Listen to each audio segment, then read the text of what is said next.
Hey,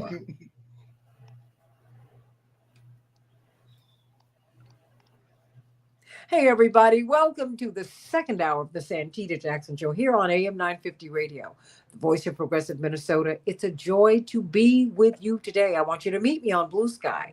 Santita Jackson, Santita Jackson dot BSKY dot social. And I want you to meet me on the Santita Jackson and Friends Facebook page, the Santita Jackson Show YouTube channel.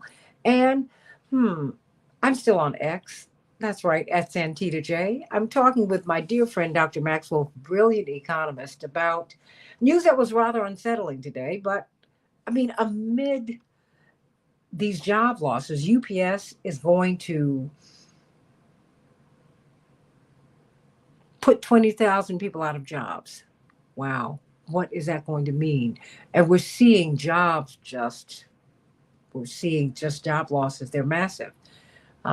Even though the numbers are saying other things, I'm hearing that in the streets, Max, just anecdotally. But now we're seeing that the economy contracted. And I need you to help me to understand that. What does that mean? I Sure. mean, and is this something that you expect to continue, or is this a one off? Yeah, so let's take those things one at a time. The UPS layoffs don't seem like they're macroeconomic. They seem like it's a change in the way UPS works with Amazon. Hmm. And Amazon took some of the contract, and Amazon obviously drives a lot of package deliveries in the country for a host of reasons that are fairly self-evident. So that seems not macro. Macroeconomically, Q1, just so people know, the first quarter of the year is really just January, February, and March. So it's before, I guess, what was it called, Liberation Day or whatever kind of failed marketing slogan came along with the day there. So it doesn't capture the carnage that now defines us in the world and our economy. So this is from before it was bad. So you kind of learned that it wasn't so great before it was bad. Now it does look like, to be fair, part of that 0.3, 0.4% decline was people buying a lot more imported goods because they were nervous about this impending tariff announcement that the president had mentioned. And about two-thirds of the time of Q1, we had the new, President Trump, the second term. So he was the president. But he had started to do mass layoffs at the governmental level to save money. Although we know actually now the government spending went up a good bit, but a lot of people were fired, and that magic is hard to pull off. So I guess we'll get the postmortem on that. It looks like firing the people who promote things you disagree with isn't a government overhaul that's easy to understand. It hasn't really been done before at this level, so we'll have to study it, I guess, to understand it better. But the first 3 months of the year, before the carnage that we now understand, wasn't great either, to the 0.3, 0.4%.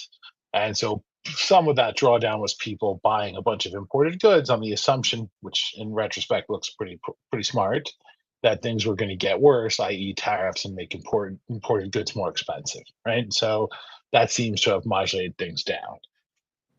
My guess, to speak to your point, is it was economic weakness in a lot of corners of the country that probably resulted in Trump being elected anyway. A lot of anger. And, one of the big mistakes that you can make, Democrat or Republican, is to tell people how good things are because you're running for reelection when they're suffering. And if you want to really make people angry or alienated, you can tell them how great things are when things for them are really hard. Because nothing says you're not like me, I'm not like you, more than, hey, let's celebrate the good old times while you're sweating it out to pay as many of your bills as you can before the month runs out on you. So I think I don't know if we needed another reminder, but we got one either way in those Q1 numbers. I think the sad news is we'll aspire to the kind of crappy quarter that we had in Q1 when Q2 and Q3 come out. So things are kind of positioned to get a good bit worse. And again, I don't want to make anyone alarmed. And, there's lots of storms and they can rage and you can still get through. That's that nice saying, like, this too shall pass. So I'm not in any way encouraging people to be hopeless or depressed or lose faith or anything like that. But I think Q1, despite being a bit disappointing and negative, is going to be very much nicer looking than Q2 and Q3. And the quick and easy reason is there's a reason nobody starts a trade war with all their trading partners at the same time without planning it out. And we're about to live that reason. And you may think you've seen it, and you did see the stock market's initial responses to it, but you haven't, because when you play around with the international supply chain, it takes months to show up here, Mm. right? Because it takes about 8 weeks for adjustments in international trade to show up on a shelf, right? And so that chaos, and sometimes higher and sometimes lower, just lack of certainty, it's not going to hit the physical what's on the shelf and what does it cost you until the middle of this month up ahead, right? So we're basically knocking on the door of May, right, as we chat here together. And tomorrow's May, right? So about 2 weeks from now, I think you're going to see the beginning of that. You're going to see the beginning of empty container ships and new pricings and shifts. I think we see the consumer also, the consumer confidence is kind of at a 5 year low. It's never a great sign. Businesses and corporations are nervous too. And so I think we're going to start to see how people are pulling in out of fear here. And we see it's already in some things like our restaurants and big ticket items. We've seen real cutbacks because people tend to cut back on things like vacations, and that's really been hit hard. Tourism related issues. To hit hard on going out for meals because that feels risky to folks if they're worried about their financial sort of situation. Going out to dinner is probably a harder thing to decide to do. There's a thing in economics that we look at. It's called the frozen pizza index. It's actually pretty reliable, and that's just households choosing to purchase a frozen pizza at a grocery store as opposed to go to a restaurant and get pizza. Small sort of indulgence, but it makes you think like, hey, the extra 20 bucks of going out to a restaurant and getting a pizza as opposed to heating it in an oven at your home or a toaster oven or whatever is something you're not comfortable with. And that sort of speaks to a certain amount of fear, right? So that number showing that the tourism numbers are really bad. Probably that's about stories about people's unpleasant engagements with various border authorities of ours and other just sort of general rumors and negative thoughts about the US. So that's a big deal. Then also just look, an economy is a system of interdependent. We are highly interdependent, with our neighbors, Canada, Mexico, who have come in for a lot of rhetoric, let's say, and also with China, because really there aren't different economies.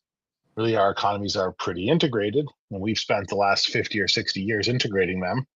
However angry some of us might feel about that now, you don't undo 50 or 60 years with 1 year, right? Or 1 week or 1 month. And rhetoric is fast, opinions change quickly. But the realities of making a phone and putting it on the shelf at AT&T and Verizon and T-Mobile near you are a different set of realities that take quite a long time to move. And so what we've seen is rhetoric and friendships move fast, unfortunately down, but it's going to take a while to see how that affects the price of stores and the things on the store. And to me, the other thing I always tell people is it's not just prices that move, it's also supply shortages. So sort of think about we've lived through some supply shortages, and that's sort of two features. Yes, there's some price gouging Yeah. around those, which is unpleasant for sure, and not nothing. But there's also just stuff that's not on the shelf that you thought might be on the shelf. One, and the other thing I would tell people is when people are nervous about the future and nervous about their place in it, mass firings, uncertainty about government benefits, etc., they tend to substitute fast, and so you get weird shortages. Like cheaper stuff will go first, so Mm. you'll get weird shortages, right? Because if 30% of the people who used to buy the branded milk decide to buy the store brand milk, or who used to buy the branded fancy toilet paper buy the store brand toilet paper, right? Then that's where you'll see the shortage. You'll see the sort of, thing that you might have decided you're going to substitute to at the store be the same thing that a whole lot of other folks reasonably had the same idea. Well, let's buy this, it's cheaper, you know. There used to be a little thing they used to do sometimes and look at the berries versus bananas, right? Because people want fruit. They want fruit for their children, for themselves. Bananas are often about the lowest cost choice that you have in an American store for fruit, grocery store, corner store, whatever. Berries are closer to the other end. They tend to be expensive. You Mm. can get deals in their seasons and stuff, but generally. And so if you see a lot of berry people start buying bananas, that people are worried. The same way that the pizza at the local pizzeria becomes the frozen pizza, right? Or you start seeing people put $7 in the gas pump, not fill it up Mm. because they're trying to figure out how to get to a few days and see if they're feeling a little better then. But they're not looking at putting part of their paycheck in a gas tank and letting it sit there all week because they don't know what else they're going to need to buy. It's little psychological things. Those things have lined up very much to suggest things are getting worse economically. And then, there's the horse sense people have. And sentiment does drive outcomes here. So if people feel less secure, possibly because they see unemployment, they see various hostilities with trading partners, they see tariffs, even if they don't know exactly what they are. And this has nothing to do with your politics, by the way. This is sort of just households pulling in, right? I think where you might see it to do with the politics a little bit more is if you believe that all the experts are probably wrong or secretly biased, or you believe you have a White House and administration here that you very much can trust, then maybe you think this is going to work out. But the numbers suggest that that's it's not so partisan. That people are just scared about the future and about what's changing and how fast it's changing. And change is always a little bit unsettling, so it's not shocking.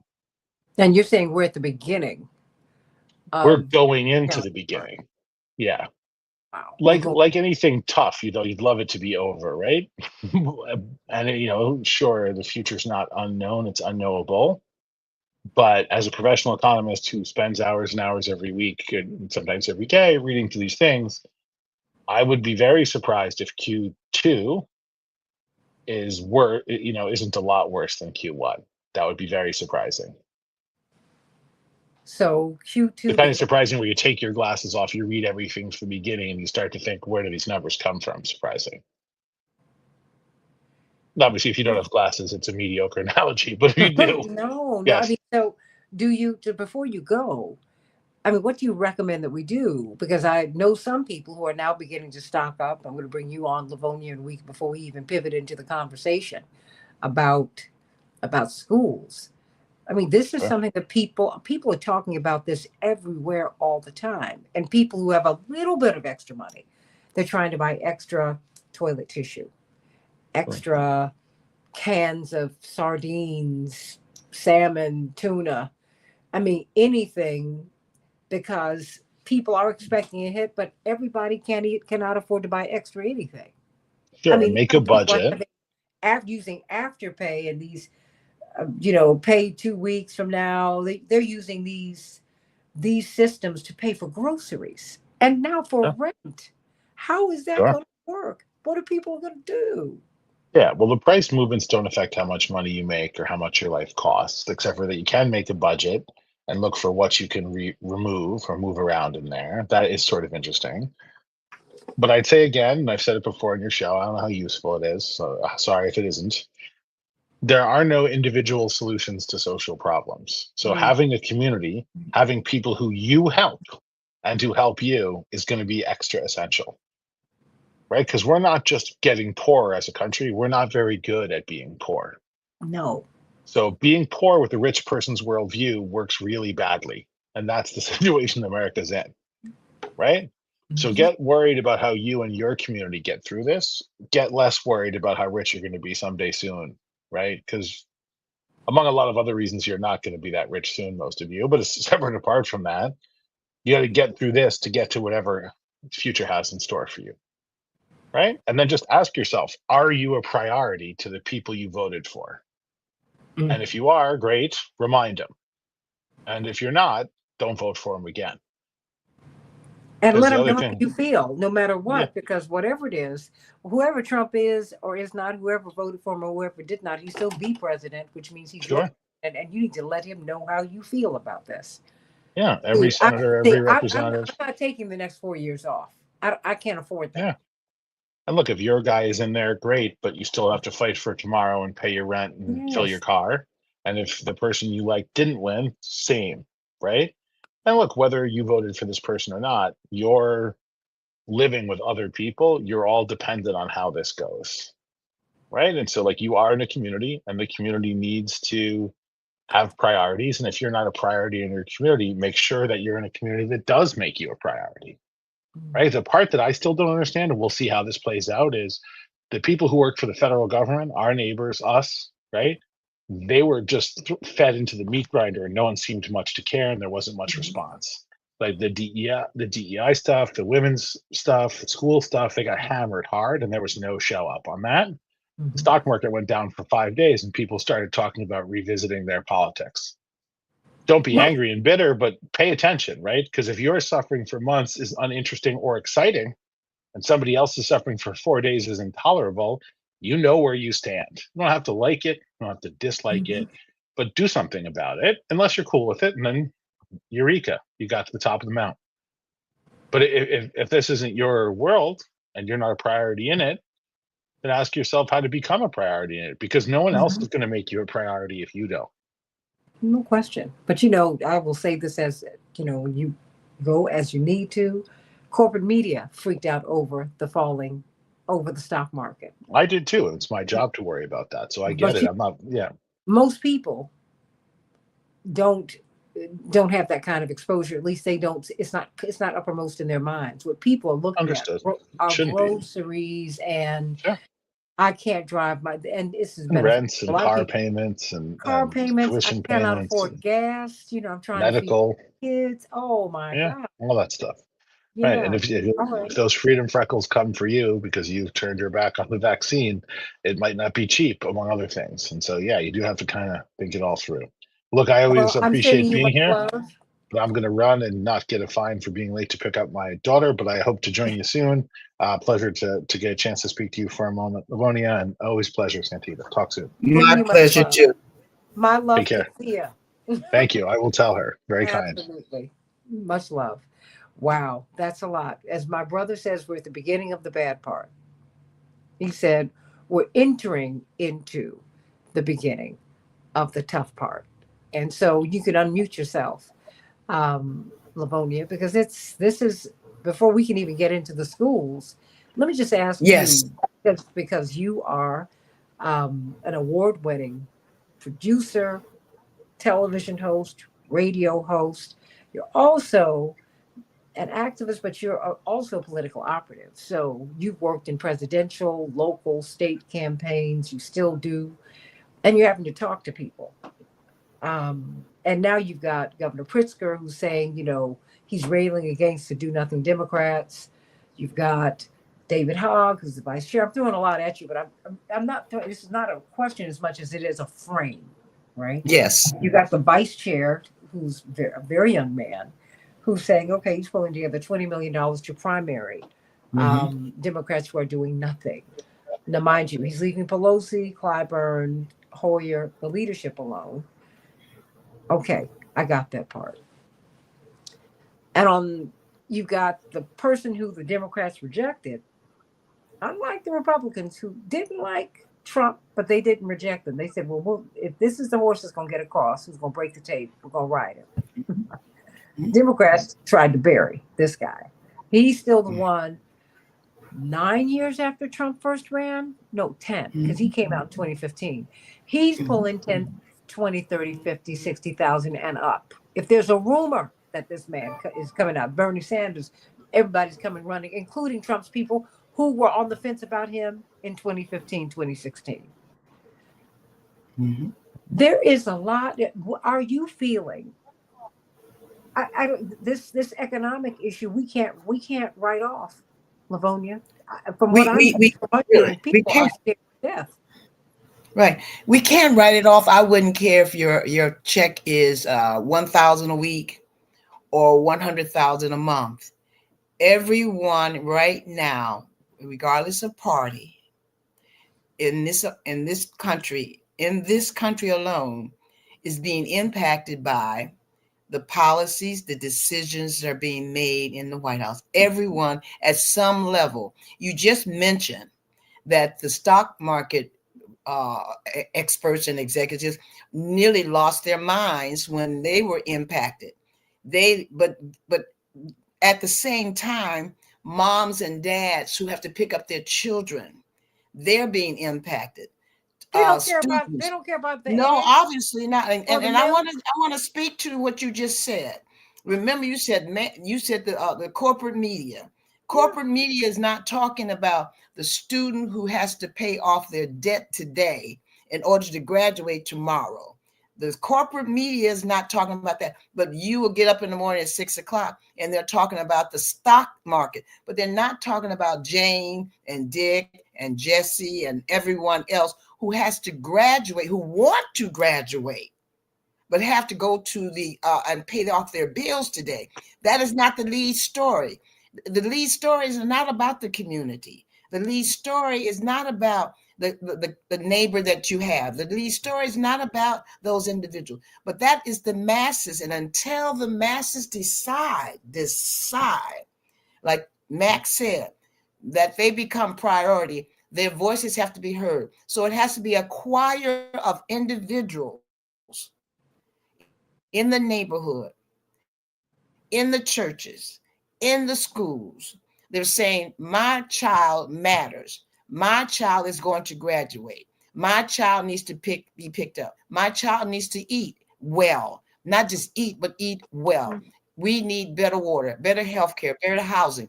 That message needs to be pumped out by the masses now. You make a good point. We talked about, remember a couple of weeks ago about the marches and what do we do after the rallies? What do we do? What is the message? And we can walk and talk at the same time. But we have to take stronger action. We have to be that, as you know, I'm going to say it, that pit bull that's sitting in that Yeah. room to oversee the neighbor that is not able to speak, that child who's not able to drive, or that child who's not able to pay their tuition today but wants to graduate. We have to be their voice, and we have to collectively do that.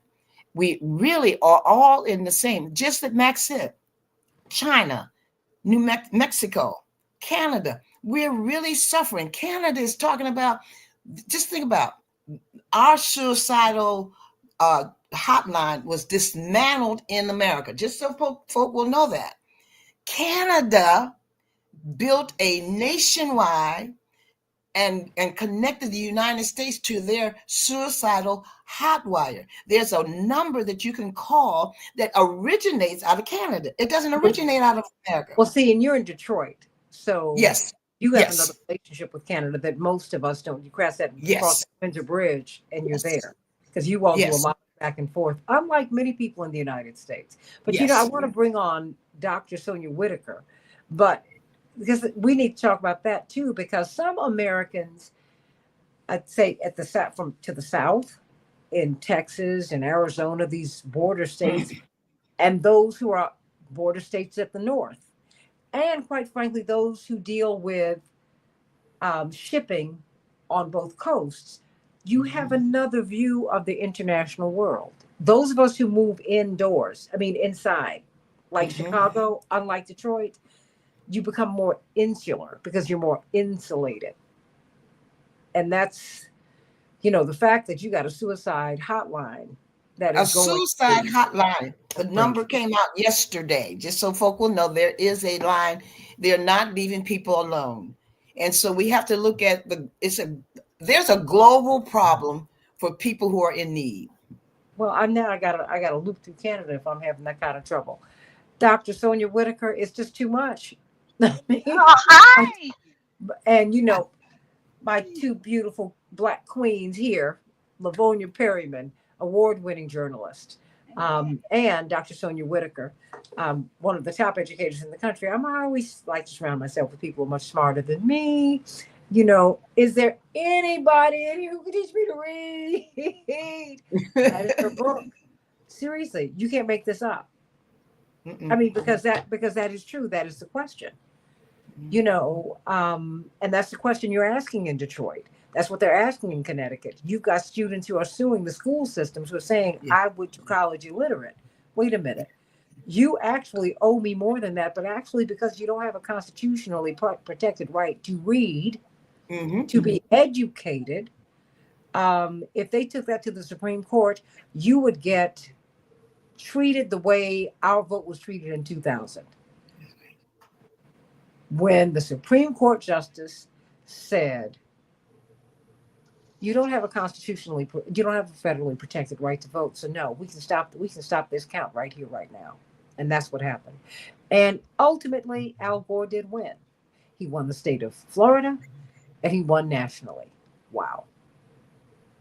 Santina, we have a policy here that at the third grade, if I'm correct, is still in action. And this is about 10 or 15 years old, where the state takes a test. The third graders take a test, and they really kind of gauge quietly if it's a gateway to prison Mhm. or gateway to higher education. They take a test in the Mhm. state of Michigan. And then guess what? If you dig deep into the numbers, just so folk will know, here in the state of Michigan, in Detroit, let me back up, in Detroit, our reading literacy is a notch above Mississippi. Well, Those are it's the not facts.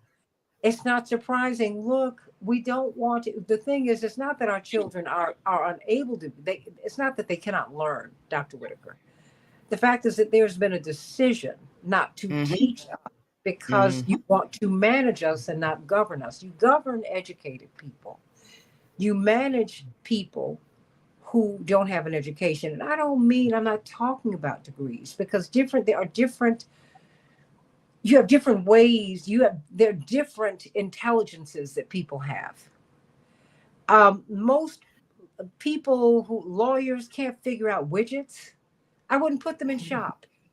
I mean, because if that is not how you're wired, you don't know how to take things apart and put them back together again. I mean, that's real. Everybody cannot cook. That is a skill. We laugh about it until you get some bad food. You're a chemist. I mean, Tiger Woods puts physics in action. So I'm trying to tell y'all, we have to respect all kinds of intelligence, however it manifests itself. But and the thing is, when you do develop your mind, you have a different way of looking at the world. And more and more, as more and more people, as fewer and fewer people own more and more of the resources, they want the rest of us basically to be peons. We're being put into peonage. It's just the reality. And since the Brown v. Board of Education decision, I'm going to find this interview that we did several with Professor Charles Ogletree, may he rest in peace. And one of his fights throughout his life was to preserve the Brown v. Board of Education decision. Indeed, the first Black senator from the state of Massachusetts, and he was the only Black senator we had post Reconstruction for years, Senator Ed Brooke. That's right. He put his whole career, his seat, and he lost his seat on busing. Mm-hmm. As a Lincoln Republican, he said, look, as a Black person, we must preserve Brown v. Board of Education. The promise of that decision must be fulfilled. He lost his seat over that. And guess what? Joe Biden helped him to lose it because he campaigned for Joe Biden to help him win his seat. And he said, I will be your partner in saving busing when I get to the Senate. And he turned his back on him. That's the reality of it. Because we all remember the ugliness of the fight against the anti-busing fight in Boston. He was the senator at that time. And that's when we have to start looking at vouchers. And I believe that people ought to have the choice of where they send their children to school. The problem is this. I wish you didn't have to choose. I wish your neighborhood school were great. Mm-hmm. And we could do that, Lavonia Perryman. And we could do that, Dr. Whitaker, but we have not willed it so. So now we've got this. The headline is billions in taxpayer dollars now go to religious schools via vouchers. Now, this is from That's right. 2024. This is something that's happening in Texas, but now we're looking at that moving in the Supreme Court. And it looks like the Supreme Court is inclined, Dr. Whitaker, to giving religious schools, these charter schools, taxpayer dollars. even though everybody, the interesting thing about public schools, correct me if I'm wrong, is that everybody in, nobody out. And you have all kinds of programs to keep people in, right? Special IES, special ed, all of that. But at charter schools, no, no, no. That's not that's not how charter schools operate. So what do you make of it? Looks like the Supreme Court just might affirm uh, billions of taxpayer dollars going to these religious charter schools. Does that, what do you think of that? And ch- church and state and all of those things. I mean, there's just so much, but let's just start with your initial thought about that. Thank you, and I appreciate the opportunity. Are you able to hear me pretty good? Oh, we can hear you, but I knew she's in the middle of going here and there, Yes, Dr. absolutely. Sonia Whitaker is Livonia Perryman, but I said she is one of the foremost experts in this space. And I said, well, Wonderful. then you just pull over to the side of the road. Right, Because right.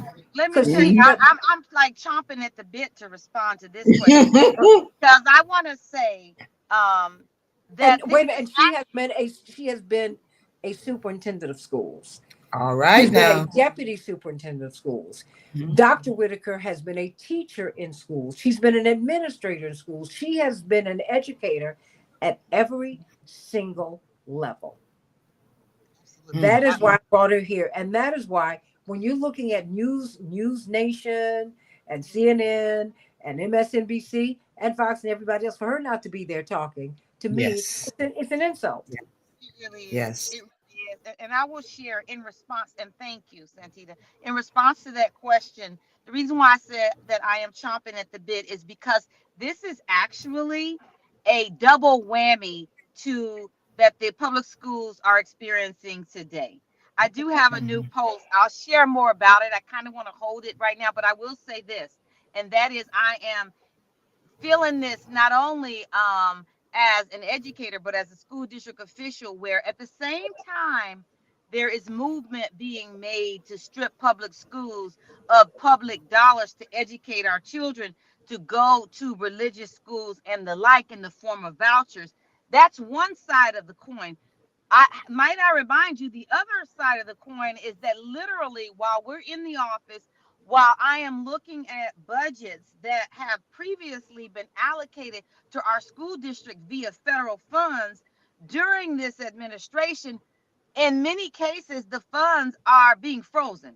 All of the Title Yes. One funds today. Yes. Imagine this. You know me, Santita. Yes. I mean, literally, you have a face As of now yesterday. in terms Yeah. of leadership right now.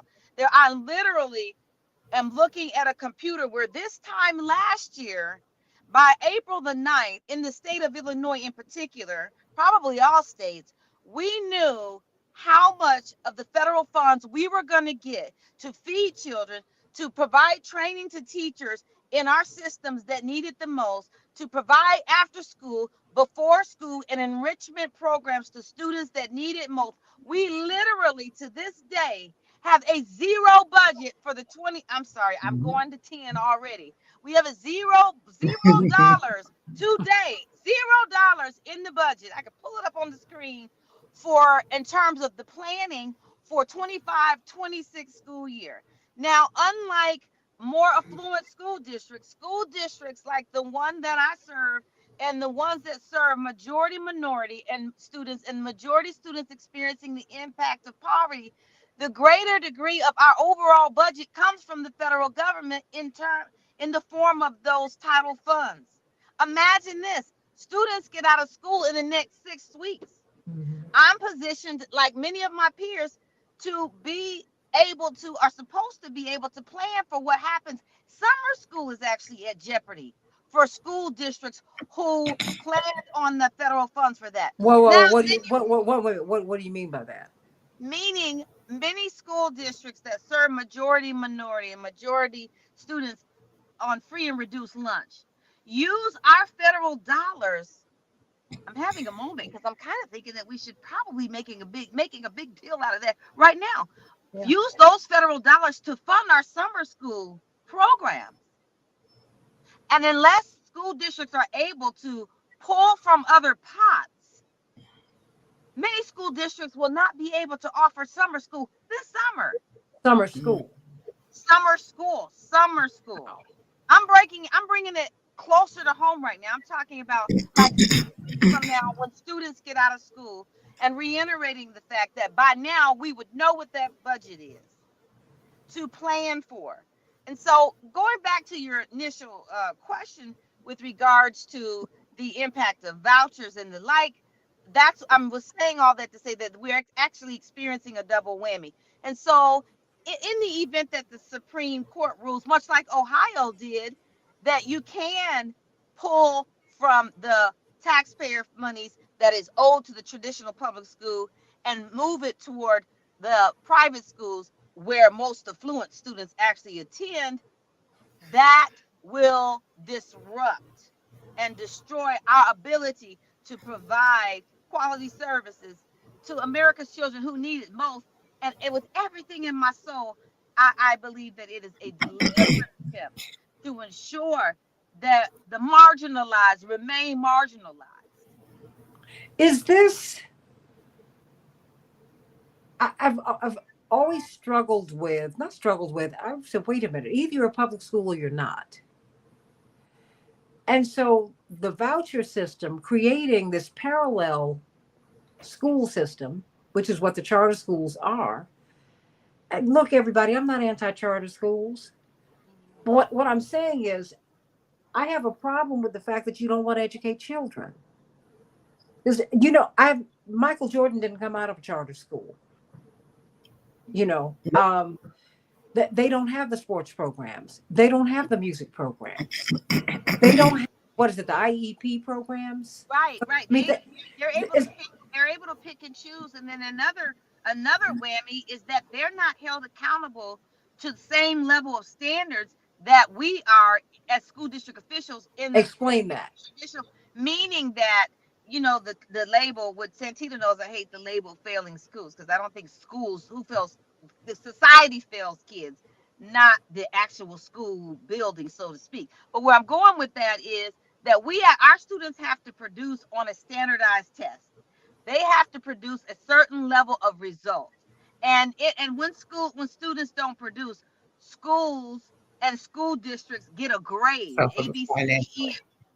In the tradition, in the charter schools, in many of the schools where students are going and they're able to use vouchers, they're not held accountable. They're not issued a grade as an institution based on how the students that they selected to be in their schools performed.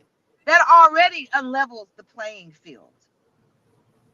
Can we So say, can we say, accountability system. So they're taking the taxpayer dollars, but there's no accountability for student performance in that system. And yet they're still replicating those processes. can we go back just a teeny weeny bit, and Dr. Whitaker, you can probably really say if this is true or not. In the in the public school system alone, let's start let's say the inner city. I'm gonna just bring it home. Inner city public schools, we start at a deficit in terms of dollars. We start at a deficit. So for every $500 per student here or anywhere in the country, the private schools or the more affluent community schools, they get $1,000. So we start behind in the beginning. So when school opens, we're already at a deficit. Then what you have right now, the public schools across the country, the special needs students and other students who are in need are already suffering. Who eliminates special need programs for students in the public schools? It's happening today, right now. I want folk to hear us. That is happening in your school system today. If you do not speak up, it'll just disappear. It will disappear. Public schools are suffering, as Dr. Whitaker says, not only with the budget being frozen. School boards told me as of yesterday, AmeriCorps told me yesterday, froze the cost. They eliminated AmeriCorps. They stopped the budget. yesterday. And then they had, and AmeriCorps they had fellows in the school system working with special needs students. And so the trickle down impact is about dollars. You're right. For every student that's being tested in the public schools, there's a dollar connected to it. In the charter school, there's a dollar connected to it, but they're not held at the same standards. So we But start they're at a taking different. down. But aren't they? That's Livonia. You're making great points. But I feel like the money's being taken from the public school pot.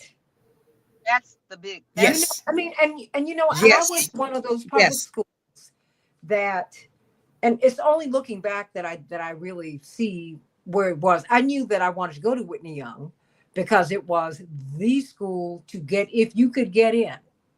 Mhm. And Reverend was I'm his eldest child. So um my father was not who he is regarded as in many quarters today. My brothers Jesse, Johnny, and Yusef to another extent, and Jackie, different. It was different for us, but particularly the first three. We encountered so many hostilities that Jesse had to go away to school when he was about 10 or 11. Mhm. Jonathan ended up going away to school for a couple of years before he went to high school. My parents let me stay straight through public school. I was a merit scholar, graduated near the top of my class, top 10, all of that. That was great. But they knew I had like blinders on, like a horse running in a race. I didn't have a choice. But I looked back in this high school, the superintendent of schools took his daughter out of her high school and put her there. The head of the teachers union, her son was at the school. A lot of people whose parents were had great city jobs, their children were at the schools. I'm not saying they were not qualified to be there because they were. They were like among the top students in the city and then eventually when we tested in the country, right? But it's very interesting. My point is, and it was the best resource school in the city. I mean, you did the computer class. This is 40 plus years ago. All of that. Yes. My point is when we decide, and South Shore High School in Kenwood, 10 years before, those were those schools, right? And Lynn Bloom, et cetera, et cetera, et cetera.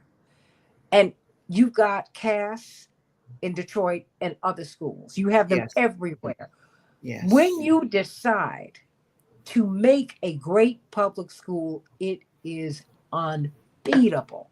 That's right. It is unstoppable. The fact that they are not doing that, the system hasn't collapsed. As Dr. Whitaker, as you say, the system didn't collapse. We collapsed the system.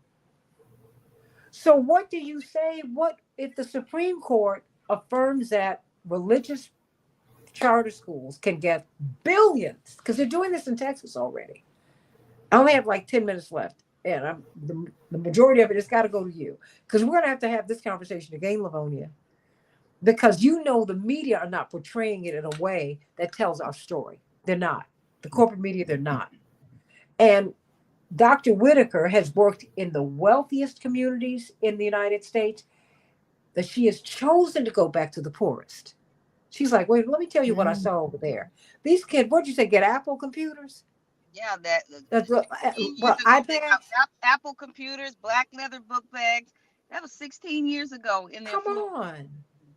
What is that? I mean, And I'm not and guess what? And in the schools, and I was a teacher. My mom taught for 40 years, and I taught between being a journalist and all those good things. My point is, the reason I'm bringing it up, I saw firsthand that in the public schools in Michigan, they were Xeroxing copies of book chapters to share with other people who look like me. Didn't see a computer. I had a computer which I brought from home.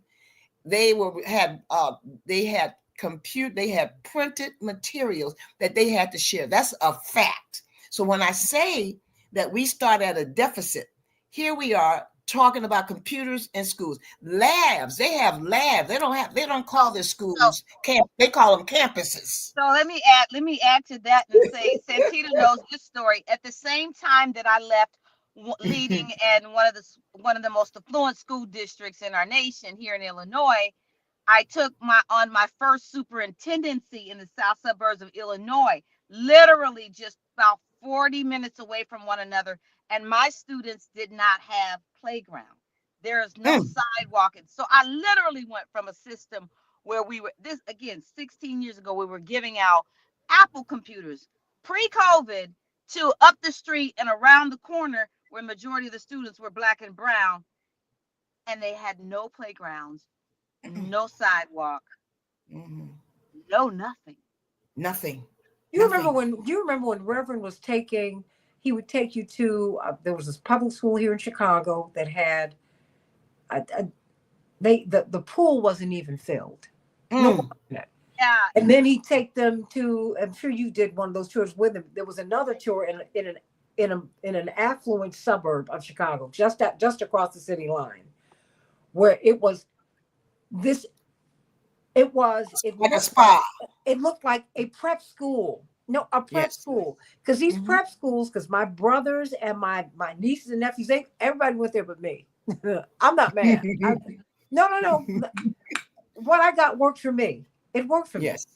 That having been said, you go onto these prep school campuses, or you go to New Trier, these wealthy public school campuses, and you are like, what?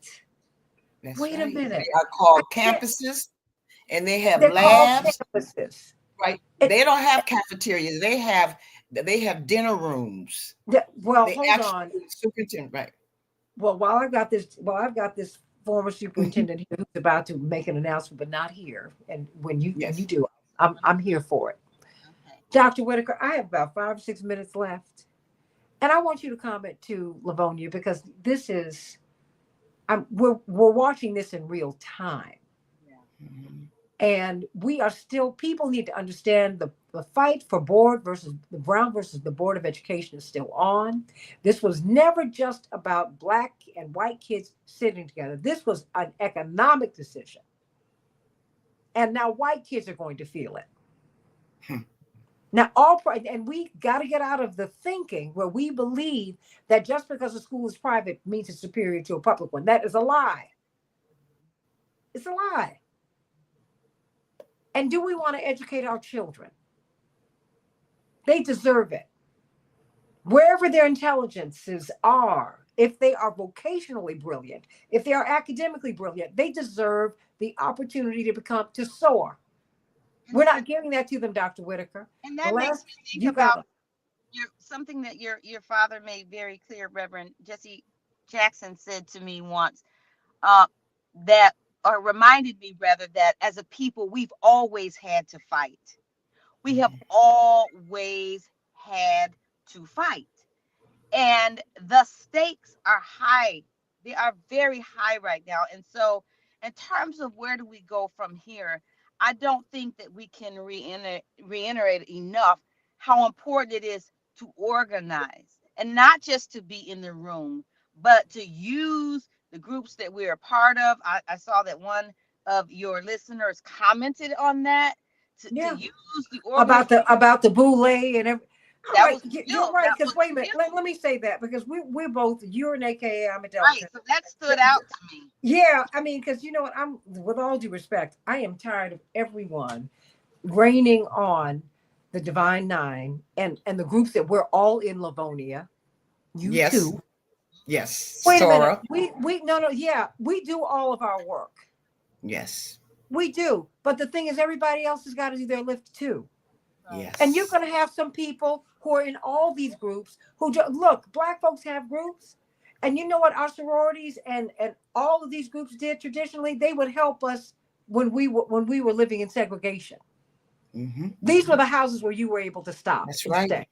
We were the tutors. We were the teachers. Wait a minute. Let's stop doing that. Let's stop all of this divisive talk about Black folks who go to college and join a fraternity or sorority. Nothing wrong with that. These are the institutions, the entities that developed our leadership skills, because we were not allowed to be anyplace else. That's right.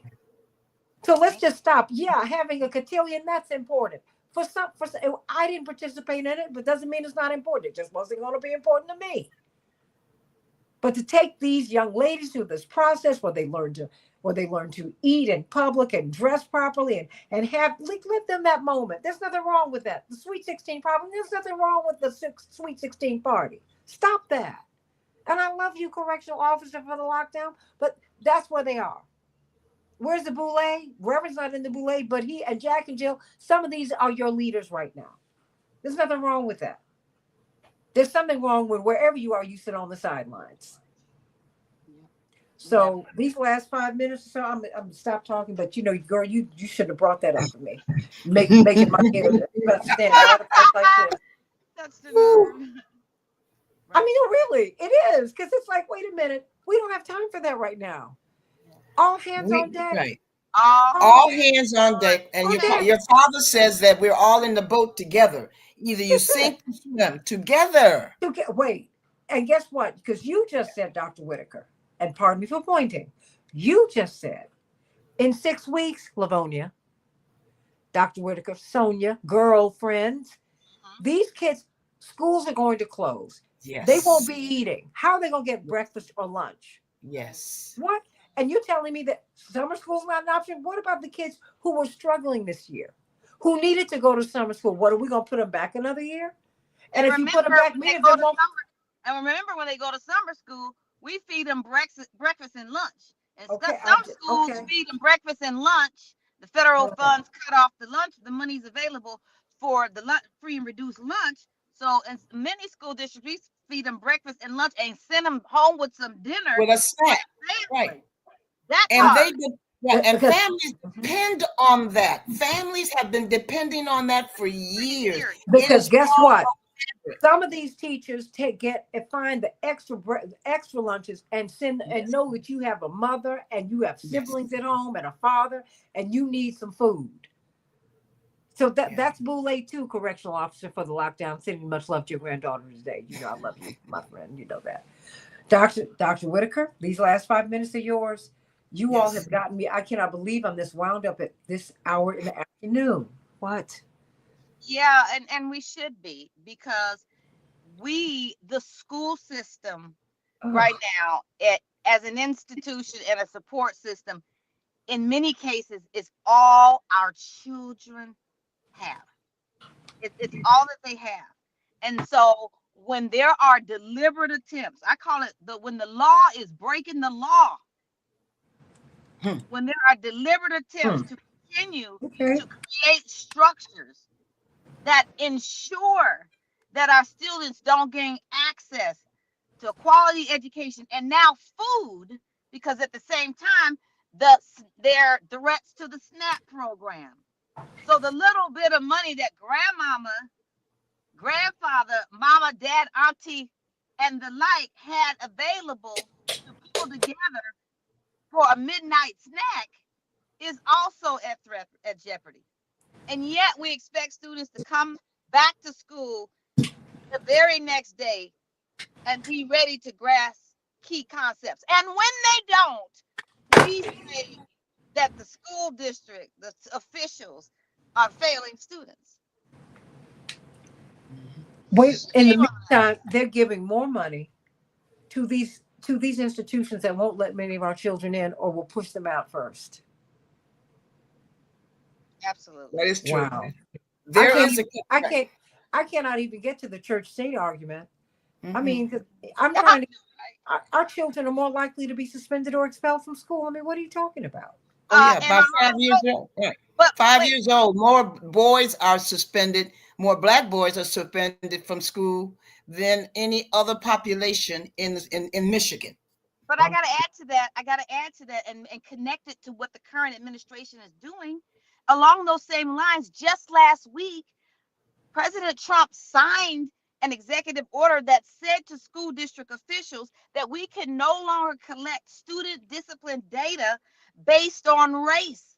And the reason why that was put into place, I believe it was in the Obama administration, was to shine a spotlight on school districts that were over suspending and expelling Black and brown students. And so the federal government held school districts accountable for reporting those numbers. And last week, under this administration, he did away with that requirement. Right. I And keep the majority of those I'm people, getting back right. on. And those people were our little boys, little black boys, brown boys. The majority of those numbers show that little brown boys and little black boys were the ones that were being suspended more than any population, more than little black girls or little brown girls. That's a fact. And So that's why he doesn't want them to be highlighted. So that means that our children really, if you imagine, they're being trapped. They are coming for our children, That's and right. they're trying multiple and various forms of oppression in order to do it. Santita, We, you bring something out of me. well, you know Woo. what? I'm glad because I'm going to tell you when we're talking about the scholarships, and I hear you and everybody here. I mean, even as we get into it, the fact is, what'd you say? Correctional officer, the cabal of black folks for lease, aka NFL. They're not for lease. These are talented. These are athletically talented people who entered into sport. Then we don't need to diminish anybody. No. I mean, no, don't do that. I mean, the fact is, everybody's got their gift. I mean, Michael Jackson had a gift. I'm glad that he did what he did. Yes. Okay, so let's don't do that. Don't do that. Don't hate the player, hate the game. What we need to do is change the NBA, the NFL, WNBA, the soccer league, so that it is not doesn't resemble a plantation system. How about that part? That's right. They're not the problem. The system is the problem. Let us have enough discipline to understand that. Right. Don't Open don't up this diminish right. people. Don't diminish people who have these athletic gifts. Whatever their gifts are, whatever they are. Let's do that. Let's break up plantation systems. Let's just stop that. Okay? Mhm. So I mean, I hear you. I hear you being mentored by Steve Coakley. Great brother. I got it. That having been said, everybody matters. I'm glad you were mentored and loved by someone. But we don't need to diminish anyone. And we don't need to put down anyone's mentorship or anyone's worldview. Everybody's got something to offer. What Mhm. we're talking about here is a system that needs to be completely reworked. We've got the money, we don't have the priorities. You've got a government entity called the Pentagon that has failed its audit 7 consecutive times. Mhm. And they get $1 billion more than they asked for. They got $1 trillion budget. Go off on them, correctional officer, for the lockdown. That's who you need to be upset about. You need to be upset about Pete Hegseth, who is breaking the law by going against DEI and affirmative action in the armed forces, because that is the carve out that the Supreme Court gave, not for education, not for public or private life, but to be, if you want to offer up your body for a war, to be sacrificed, oh, they want you for that. Think about that. If they want to send you to Africa, so you can try and overtake, so that you can be the black face of imperialism and hurt our black leadership who are fighting to lead a new Africa, a united Africa. Oh, they'll let you do that. Oh, they'll let you do it. Fight the real power. Let's stop fighting each other. Let's fight for each other. I can't wait to hear what you're doing next, Dr. Whitaker, because I'm excited. you're one of our top educators, and we need you. We Yeah. need your voice, Livonia Yes. Perryman. And maybe you need to come, and whatever she's doing next, maybe you need to come and work with her. She's only in Detroit. Right? Because I what we might have need to to come learn to to do, Chicago. well, what we have Yeah. to do is we have to learn how to put our own messages out Yes. there Correct. Correct. and tell this story. Do you have anything else you want to say, Dr. Whitaker, before we go? Just I would like to encourage educators to not be silent. I think sometimes we have a tendency to be silent and not take advantage of opportunities like those that you have provided for me, Santita, which is to be able to speak locally and nationally about issues that impact the children that need us most. So, in my closing remarks are to not be silenced, to advocate and to make sure that the public knows how we're being impacted by these threats to our institutions. And make no mistake, these are threats. So Yeah. let's respond to those threats. You Yeah. need to be asking everybody, all this money that's going into these endless wars. Mhm. No. We're dropping bombs overseas. They're exploding at home. Enough. Bring that money home. What did Frida Payne sing 50 years ago? Bring the boys home. Bring that money home. Mm-hmm. That's what Sam Cooke said. Bring it on home to me. That's right. Mm-hmm. Bring this money home. And then educate you an army of teachers Yeah. who teach academics, who teach you in trade school. Let's get some cooks. Some people who know how to serve some nutritious food that's delicious. That's important. Some people who physically educate you, musically educate you, who teach you the ABCs, who teach you how to build a home, who teach you how to act correctly. Don't you remember when you used to get grades for your manners and for your conduct? All those things matter. Yeah, you're right. Yes. That's the fight that we need to be waging right now, everybody. Let's stop fighting each other. Let's fight for each other. And more than that, let's fight together. If you go alone, you can go far. You can go fast. But if we go together, we can go far. Now, I don't need to go fast. I want to go far. But we need to do it together. I'll see you tomorrow on the Santita Jackson Show, everybody. I love you. And I love you, correctional officer, for the lockdown. I love your spirit. I love your fight. Yeah. And sending much love to your granddaughter. Praying for her. The healing is already there. Love you, everybody. AM 950 Radio, the voice of progressive Minnesota. I'm Santita Jackson.